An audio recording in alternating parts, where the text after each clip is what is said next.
এলেমের কদর করেছেন।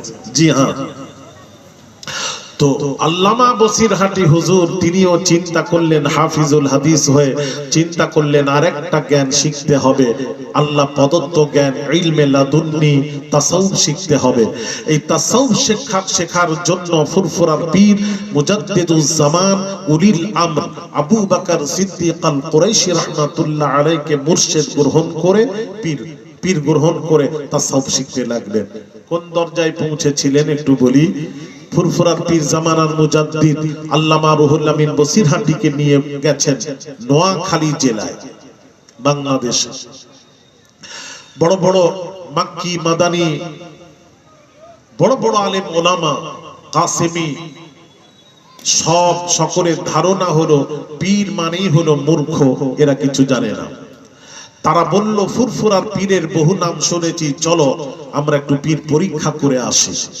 তারা সব এসেছে, মুহাদ্দিসরা সব এসেছেন পীর পরীক্ষার জন্য। ফুরফুরার পীর মুজাদ্দিদুজ জামানের রাডারে ধরা পড়ছে। রাডারে ধরা পড়লো, মুহাদ্দিসরা আলেম ওলামারা এসেছেন আমাকে ধরার জন্য। রাডারে যেমন মোবাইলে রাডার থাকে না, আপনি যেখানে যান মোবাইলে ধরা পড়বে, তদ্রূপ আল্লাহর ওয়ালাদের রাডারে ধরা পড়ে গেল। সবাই যখন এসেছেন আসরের ওয়াক্ত, আসরের আজান হলো।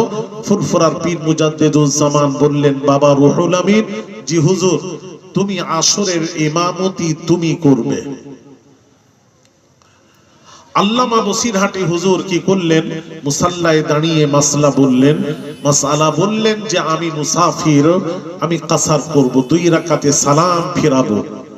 আর আপনারা মুকিম যারা স্থানীয় তারা আপনারা উঠে 2 রাকাত বাকি 2 রাকাত পড়ে নেবেন, সূরা ফাতিহা পড়বেন না, ওই পরিমাণ দাঁড়িয়ে রুকু সাজদা করে নামাজ পুরো করবেন।